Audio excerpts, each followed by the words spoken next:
सबको नमस्कार। आज का आपकी न्यूज का 661 वाली एपिसोड है। 20 नवंबर वेंसडे बुधवार 2024। आम आदमी पार्टी चैलेंजिंग द स्टेटस को, shaking up system, creative destruction in Indian politics, AAP governments leaders in governance, public policy, entrepreneur governance, AAP opposition role, responsible fighting for people's issues and boldly resisting wrong policies. Please follow आपकी news @news AAPKE। पहले हम दिल्ली का news में आते हैं। इसमें जो entire north India में पोल्यूशन इतना बढ़ गया है और एयर क्वालिटी इतना कम हो गया, और बीजेपी गवर्नमेंट जो सेंटर है वो कुछ भी नहीं कर रही है। और गोपाल राय साहब ने 4 लेटर लिखे थे अभी तक बीजेपी गवर्नमेंट, सेंट्रल गवर्नमेंट को, आप मीटिंग लगाइए, सभी स्टेट्स को बुलाइए, हम बात करेंगे इसके बारे में। ये नहीं कर रहे हैं। और गोपाल राय जो एनवायरमेंटल मिनिस्टर है, आपको मालूम होगा कि 2 महीने से उसने कई सारे जो गवर्नमेंट जो इनिशिएटिव्स लेती है उसके बारे में बता रहे थे। Almost alternate day press conference होता है। तो अभी फिलहाल ये जो इमरजेंसी हो गया था, एक येलो लेवल आ गया है पूरा नॉर्थ इंडिया में, डिक्लेयर हो गया है। इसके लिए गोपाल राय मिनिस्टर का सजेशन ये है कि आप आर्टिफिशियल रेन करने के लिए, रेन बनाने के लिए आप परमिशन दीजिए। इसमें कई सारे एजेंसी से परमिशन लेना होता है, वो सेंट्रल गवर्नमेंट ही कर सकती है।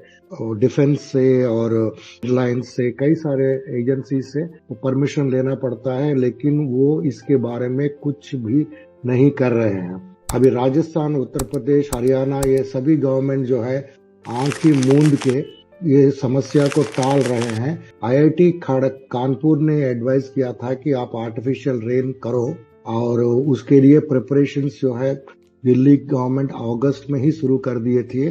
कई सारे एजेंसी से बात किया, कई सारे प्रिपरेशंस किया, फिर वो अटक गया। सिर्फ वो यूनियन मिनिस्टर और सेंट्रल गवर्नमेंट के पास ये फाइल अटक गया कि आप इमरजेंसी सिचुएशन में आर्टिफिशियल रेन का परमिशन दीजिए बोले तो वो नहीं उसके बारे में कुछ सोच रहे हैं।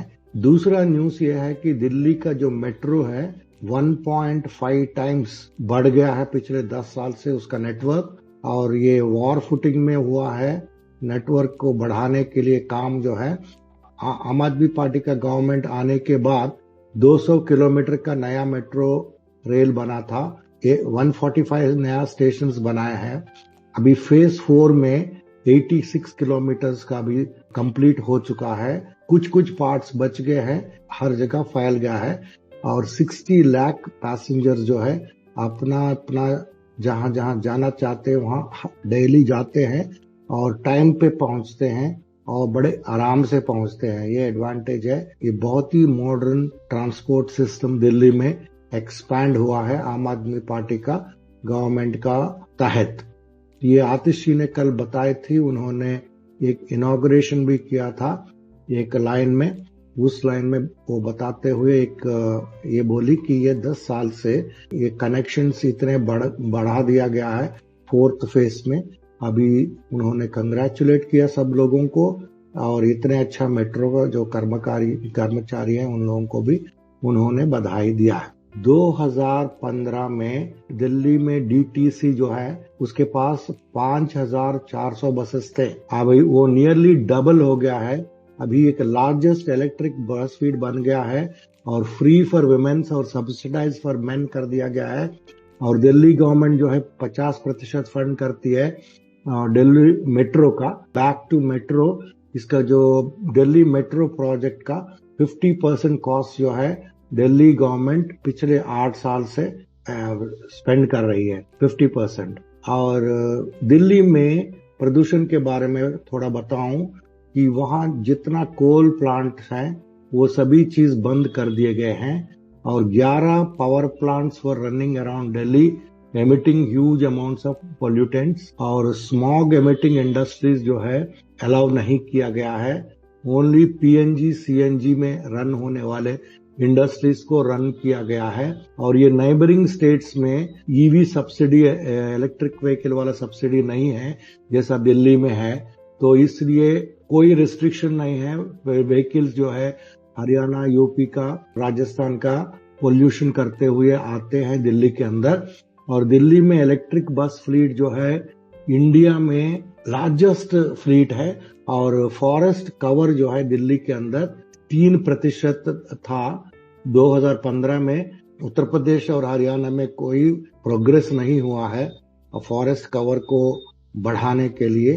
पोल्यूटिंग व्हीकल्स जो रहते हैं BS3 ये स्टैंडर्ड्स हैं, PET और BS4 स्टैंडर्ड का, उनको दिल्ली में बैन कर दिया गया है। लेकिन गुड़गांव और गाजियाबाद में वो आराम से चल रहे हैं। और एक चीज, आम आदमी पार्टी का जो फाउंडर कन्वीनर है ये अरविंद केजरीवाल जो है, एक ट्रांसपेरेंसी और पब्लिक वेलफेयर और ग्रास रूट्स एम्पावरमेंट ये पॉलिसीज लेके एजुकेशन, हेल्थ केयर और यूटिलिटीज में 10 साल से ज्यादा वो अभी दिल्ली को इम्प्रूव कर रहे हैं। दिल्ली का पूरा लोगों का लाइफ में बहुत बदलाव लेके आए हैं और ये बहुत ही अडेप्टेबल है और एग्जाम्पलीफाइज मॉडर्न लीडरशिप। नया एक दौर लेके आए हैं पॉलिटिशियंस के अंदर जो पढ़े लिखे हो और वो लोगों के लिए ऐसा काम करे तो उनमें बदलाव आ जाए। ये एक विजनरी लीडरशिप उन्होंने दिया था।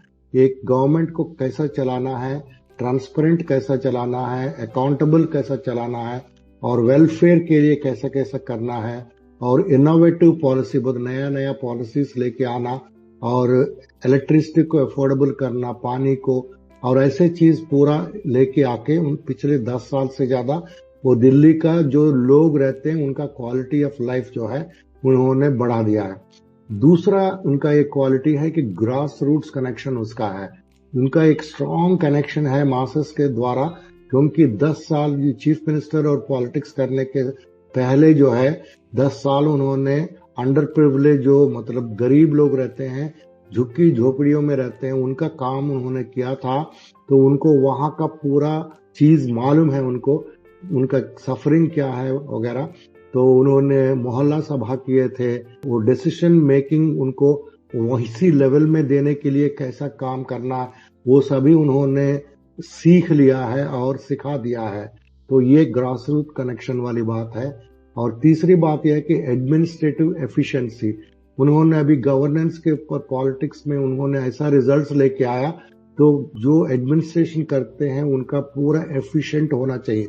मतलब कोई भी चीज प्रॉब्लम है, जैसा कि कोविड के अंदर जब ऑक्सीजन का प्रॉब्लम हुआ था और अभी जो पोल्यूशन का जो भी प्रॉब्लम चल रहा है पिछले 10 साल से, वो हर दफे हेल्थ केयर, ट्रांसपोर्ट, ये सभी चीजों में उन्होंने एक नया नया पॉलिसीज लेके, जैसे ऑड इवन हुआ वैसा, और बैन करना हुआ जो कोल यूज करते हैं उनका, थर्मल पावर प्लांट्स, जो थर्मल प्लांट्स नहीं था फ्यूल यूज करते हैं, वो सबको बैन करना, वैसा वाले चीज उन्होंने कई सारे किए हैं। तो मेजर इनिशिएटिव ये कंस्ट्रक्शन वर्कर्स के लिए लिए गए हैं। पंजाब में बिल्डिंग और कंस्ट्रक्शन वर्कर्स वेलफेयर बोर्ड बोल के वो एक सेटअप किया है। उसमें एक कैंप में ये कैंप्स लगा के 19 जिले में उनका रजिस्ट्रेशन किया है। जैसा आपको मालूम है, ये जो कंस्ट्रक्शन में काम करते हैं, जो भी बड़े बड़े सिटीज रहते हैं, हैदराबाद, पूना, दिल्ली, जो भी है, पुणे, और वहां काम करने वाले को कोई भी सुविधा ही नहीं मिलते हैं। वो डेली वेज लेबर रहते हैं। उनको उस दिन काम किया तो उस दिन पैसा मिलता है। उनका बच्चों का स्कूल्स में एडमिशन भी नहीं मिलता है, कोई सुविधा नहीं रहता है, क्योंकि वो वर्क प्लेस जो है पूरा दूसरा सोसाइटी के दूर रहता है। उन लोगों को स्टडीज का कोई ये नहीं रहता और उनका बच्चों का देखभाल करने के लिए कोई डे केयर सेंटर जैसा कुछ भी नहीं रहता। वैसा कई सारे उन लोगों के लिए समस्या है। जो एम्प्लॉयमेंट के बारे में है, ये सभी चीजों के लिए सॉल्व करने के लिए उन्होंने रजिस्ट्रेशन शुरू किया है। जैसे आपको मालूम है, दिल्ली में ये ऑलरेडी ये डेली वेज वर्कर्स और स्किल्ड और अनस्किल्ड के लिए ऑफिशियली जो सैलरी है बहुत बढ़ाए हैं, 21,000 पर मंथ तक कर दिए गए हैं। पंजाब में मान लीजिए अभी जो बाई इलेक्शन चल रहा है, वहां अगर सभी लोग जीत जाएं, आम आदमी पार्टी का एमएलए का स्ट्रेंथ जो है वो 97 बन जाएगा। 3 एमएलए जो है बाहर का जगह से आए हैं, वो सभी मिला के पंजाब में 117 में से 100 एमएलए पंजाब में बन सकते हैं कुछ हफ्तों में। ये किसी का विशफुल थिंकिंग है, एक न्यूज है। और इसरो, हमारे जो इंडियन स्पेस रिसर्च ऑर्गेनाइजेशन जो है, एक 4700 किलो का एक कम्युनिकेशन सैटेलाइट यूनाइटेड स्टेट्स में स्पेस एक्स के द्वारा उन्होंने इंजेक्ट किया था ऑर्बिट में। ये बहुत ही बढ़िया चीज है साइंस और टेक्नोलॉजी का एरिया में। और अभी न्यूज दैट मैटर्स, गुजरात में एक ट्रैक्टर रैली हुआ था, तो उसमें कई सारे ट्रैक्टर्स में लोग किसान उसमें ज्वाइन किए थे। ये इसलिए कर रहे हैं वो लोग क्योंकि एक गिर फॉरेस्ट है, आपको मालूम है, वहां इको सेंसिटिव जोन भर के कुछ बनाया है। गवर्नमेंट ने उनको डिक्लेयर किया था 2061 स्क्वायर किलोमीटर अराउंड गिर प्रोटेक्टेड एरिया, तो उनको इको सेंसिटिव जोन बनाया जाए। तो लोकल वाले किसान और रहने वाले वो उसके ऊपर प्रोटेक्ट कर रहे हैं। बहुत ही ज्यादा एरिया में आप कंस्ट्रक्शन नहीं कर सकते हैं, उससे प्रॉब्लम होने वाला है। तो इसके प्रोटेस्ट बहुत जोर से चल रहे हैं। कल जो है गोपाल इटालिया का जो लीडरशिप में बहुत बड़ा प्रोटेस्ट हुआ है गुजरात में। ये सुनने में आया है कि भारतीय जनता पार्टी का जो लीडर्स है वो लोग खुद ही, वो उनका जो एमएलए जो ठाकुर है, वो BJP national general secretary Vinod Tawde को पैसा जब दे रहे थे उसको पकड़ाया गया है, क्योंकि उन लोगों के दोनों के बीच में प्रॉब्लम्स है। लेकिन हम ऐसे चीज में नहीं पड़ते हैं। लेकिन ये हुआ ये है कि रेडिसन होटल नासिक में एक शिवसेना शिंदे ग्रुप और विवांता होटल, वो भी ताज ग्रुप का है, ये दोनों जगह में 7 करोड़ बोला जा रहा है कैश पकड़ा गया है। तो एक बीजेपी के द्वारा हुआ 5 करोड़ और 2 करोड़ शिंदे ग्रुप का शिवसेना के साथ हुआ है करके बोला गया है। इसमें जब वो रेड हैंडेड पकड़ा गया बोल के बोल रहे हैं, वहां वीडियो भी दिखा रहे हैं। ये वहां का नासिक में और महाराष्ट्र का इलेक्शन का न्यूज है। गुजरात में 78 मर्डर्स हुआ है 10 महीने के अंदर। तो गुजरात में जो अपोजिशन थोड़ी भी जो बची है वो पूछने लगा गवर्नमेंट को, ये कोई सेफ्टी नहीं है इधर गुजरात में। तो ये अहमदाबाद मिरर का स्टोरी है, आप इसको पढ़ सकते हैं। कांग्रेस स्पोक्समैन ने बोला कि 78 मर्डर्स 10 महीने के अंदर, मतलब 7-8 मर्डर एक महीने में हो रहे हैं। तो इसके बारे में उन्होंने बताया था। और गुजरात में आनंद बोल की जगह है, वहां का गुजरात का बीजेपी कॉर्पोरेटर जो है एक महिला को रेप किया था। ये बहुत ही दुखद चीज है। इसके बारे में भी हमने गुजराती में एक न्यूज कटिंग दिया है, आप पढ़ सकते हैं। और announcing international awareness days can Indeed help draw attention to important issues, but they are not a substitute to comprehensive education and proactive measures to address social problems values। तो अभी हम लोग आजकल एक फैशन भी हो गया, ज्यादा पॉपुलर भी हो गया, international women's day, international world day of prevention of child abuse. ये चाइल्ड अब्यूज जो है एक ग्रिम रियलिटी है, मतलब बहुत ही दुखद वाली एक सत्य है। हमारे सोसाइटी से पूरा निकालना पड़ेगा। जो यंग लाइफ्स जो है बर्बाद हो जाते हैं ये चाइल्ड अब्यूज के द्वारा।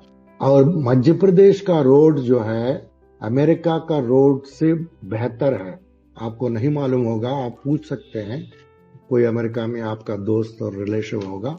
ये क्योंकि शिवराज सिंह चौहान जो वहां का चीफ मिनिस्टर था, उन्होंने टाइम्स ऑफ इंडिया में 2017 में अक्टूबर 25 को कहा था, मतलब इंडिया का जो मध्य प्रदेश का रोड जो है अमेरिका से बेहतर है। मध्य प्रदेश का रोड जो है उसका कंडीशन कितना बुरा है। गुजरात में हर चीज फेक होता है, आप तो सुना होगा। एक पुलिस स्टेशन फेक हुआ, एक कोर्ट फेक चल रहा था 5 साल तक, और एक सीएम का ऑफिसर बोल के लोग बता रहे थे, और कोई होम मिनिस्टर का आदमी है बोल के कुछ लोग फेक करते हैं, आईएएस आईपीएस फेक करते हैं। सूरत में एक चीज, एक फेक मल्टी स्पेशलिटी हॉस्पिटल दिखा गया है। वो एरिया का नाम है तह बामरोली, वो सूरत के अंदर है। उसको अभी तो पुलिस ने सीज किया है, लेकिन वो जन सेवा multi speciality hospital 24 hours emergency बोल के एक हॉस्पिटल है, लेकिन वो पूरा फेक है, वहां कुछ भी नहीं है, सिर्फ बोर्ड है। तो ये एक ऐसा हॉस्पिटल भी फेक चलाने लगे हैं। और बार काउंसिल ऑफ इंडिया ने उनके बारे में बताया जा रहा है, उसका जो सिलेक्शन वाला, मतलब जो आप लॉयर बनना चाहते हैं, आप अगर कोर्ट में जाना चाहते हैं तो लॉ परीक्षा पास होने के साथ साथ आपको बार काउंसिल का मेंबरशिप लेना पड़ता है। उसके लिए एक एग्जाम रहता है, वो एग्जाम में अगर पास होंगे तभी आपको बार काउंसिल का मेंबरशिप मिलता है। मतलब ये एक सर्टिफिकेशन जैसा है, जैसा माइनिंग इंजीनियर का सर्टिफिकेशन, वैसा सेफ्टी इंजीनियर का सर्टिफिकेशन, वैसे ही बार लॉ प्रैक्टिस करने के लिए सर्टिफिकेशन ये बार काउंसिल ऑफ इंडिया देती है। लेकिन उसके अंदर बहुत ही बार जो है बहुत ही वो ऊंचा है बोल के, और कुछ गवर्नमेंट कॉलेजेस जो है बहुत स्ट्रगल कर रहे हैं करके एक स्टैंडर्ड्स को शायद कम करने के लिए कुछ प्रोटेस्ट चल रहा है। और अहमदाबाद में प्रदूषण का, एयर क्वालिटी का इतना बड़ा प्रॉब्लम हो गया है कि इसमें सिटी में सांस लेने के लिए बहुत प्रॉब्लम हो रहा था, और न्यूमोनिया और अस्थमा जैसा विंटर का जो रोग आते हैं वो सब आने लगे। तो ये चीज जो है अहमदाबाद मिरर ने यहाँ दिया है details. The worsening air quality leads to rise in pneumonia, asthma and winter ailments among अहमदाबादीज। जो अहमदाबादी बोले तो अहमदाबाद में रहने वाले लोगों इतना स्ट्रगल कर रहे हैं। और एक आपको जिन को बच्चे हैं इंडिया में, उन लोगों को जो प्राइवेट स्कूल में भेजते हैं उनको मालूम है कि फीस क्या है। तो आजकल जो है लोअर केजी में, लोअर किंडरगार्टन में एलकेजी, वो फीस जो है एक जगह में 4.27 लाख एक साल में हो गया है। पेरेंट है, उन्होंने बहुत, उसका नाम है ऋषभ जैन, उन्होंने बात उठा रहा था दुख होके, उन्होंने उनका ये पूरा वो स्कूल का फीस स्ट्रक्चर पूरा दिया है। उनका डॉटर जो है एक स्कूल में पढ़ती है और वो नेक्स्ट ईयर में ग्रेड 1 में जाने वाली है। बीजेपी जो है एक एमएलए को टॉपल करने के लिए कर्नाटका में 100 करोड़ एमएलए को देने वाले हैं। एक कांग्रेस का एक एमएलए ने कहा था, वो बोला कि अभी बहुत ही जल्दी हम उसके लिए एविडेंस देने वाले हैं। 50 खोखा कुछ चल रहा था महाराष्ट्र में, that is 50 crores for MLA BJP use to buy. और पहले आम आदमी पार्टी का एमएलए का प्राइस था 20 करोड़, उसके बाद में 25 करोड़ किया गया है। और 25 एक दफे ऐसा एक डील दिया है, तुम एक दूसरा एमएलए को लाओगे तो 25 और तुम अकेले आओगे तो 20 करोड़। अभी वो जाके कर्नाटका में बीजेपी जो है 100 करोड़ ऑफर कर रही है या करने वाली है या कर चुके हैं, इसका एविडेंस अभी बाहर आने वाले हैं। तो ये हालत है बीजेपी का खरीद फरोश एमएलए का। अभी 72 आवर्स से ज्यादा हो गया है। आपको मालूम है कि जो झांसी में जो रानी लक्ष्मीबाई मेडिकल कॉलेज में जो बहुत दुख भरी हादसा हुआ है, बच्चे जल गए थे और इतने सारे मर गए थे और घायल हो गए थे बर्न इंजरी से, उनको 72 आवर्स से ऊपर होने से भी किसी के ऊपर एफआईआर अभी तक नहीं हुआ है। ये लॉ एंड ऑर्डर का सिचुएशन है। और यूनियन मिनिस्टर भूपेंद्र यादव साहब जो है वो बहुत शेमफुल होने वाली चीज ये बता रहे हैं। एक भी ट्वीट नहीं है प्रदूषण के बारे में। यूनियन मिनिस्टर है एनवायरनमेंट का, फॉरेस्ट का, क्लाइमेट चेंज का, और वो किरण रिजिजू का बर्थडे है, उसमें परसों के दिन उसको ट्वीट करके विश कर रहे हैं। लेकिन जब संडे का दिन PM 2.5 और PM 10 लेवल जो है बहुत शार्पली ऊपर हो गया है, और IMD ने yellow alert moderate to dense fog conditions Delhi NCR में था, और सुप्रीम कोर्ट ने बोला कि stage 4 restrictions under the graded response action plan करो बोल के बोला, और ये कॉन्स्टिट्यूशनल राइट है पोल्यूशन फ्री एनवायरनमेंट करके बोला था। और यूनिवर्सिटीज और स्कूल्स बंद कर दिए गए थे और सस्पेंड किए गए थे फिजिकल स्कूल्स, और फ्लाइट्स डिले हो गए थे, और गवर्नमेंट एम्प्लॉइज जो सेंट्रल गवर्नमेंट एम्प्लॉइज जो है वर्क होम पूछ रहे थे, और इसके कई सारे हेल्थ प्रॉब्लम आके पूरा हॉस्पिटल्स में भर्ती ज्यादा हो गया था। और ये सभी होते हुए ये जो अलवर राजस्थान का MP मिस्टर यादव जो है अभी मिनिस्टर बन के बैठा है, तो उन्होंने कोई भी काम नहीं कर रहे थे। और एक आर्ट जो है एक वेल नोन माओइस्ट है, तो उन लोगों को जो कर्नाटका का है वो लोग जो है वेनाड कानूर डिस्ट्रिक्ट बेल्ट चले गए थे कर्नाटका से। लार्सन एंड टूब्रो का मेट्रो रेल हैदराबाद जो है, उन्होंने सभी 57 स्टेशंस में एक ग्रीन सर्टिफिकेशन लिया है। ये बहुत ही बड़ी चीज है, क्योंकि आप अगर मेट्रो का लाइंस देखा जाए तो कलकत्ता में शुरू हुआ था शुरू में, और अभी मुंबई भी चला गया, काफी सारी जगह में जा रहे हैं, लेकिन वहां कोई भी स्टेशंस में ग्रीन सर्टिफिकेशन किसी को ज्यादा नहीं मिले हैं। ये आज का न्यूज़ है।